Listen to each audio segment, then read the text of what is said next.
অনেক দিন আগের কথা। গভীর জঙ্গলে এক শিয়াল ঘুরে বেড়াচ্ছিল খাবারের খোঁজে। হঠাৎ তার সামনে এসে দাঁড়ালো এক ভয়ঙ্কর বাঘ। বাঘটি বলল, শিয়াল, অনেক দিন ধরে তোমায় দেখছি, আজ তোমায় আমার সকালের নাস্তা বানাবো। শিয়াল ভয় পেলেও দ্রুত বুদ্ধি কাজে লাগিয়ে বলল, বাঘ মামা, আপনি জানেন না আমি এই জঙ্গলের রাজার দূত? আমাকে খেলে রাজা রেগে গিয়ে আপনাকে শাস্তি দেবে।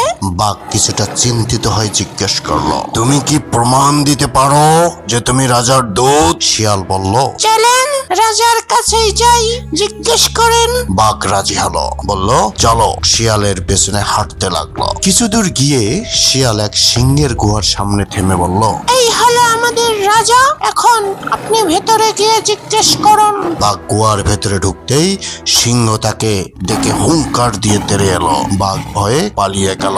শিয়াল হাসতে হাসতে ভাবলো, বুদ্ধি থাকলে শত্রুকে ভয় পাওয়ার কিছু নেই।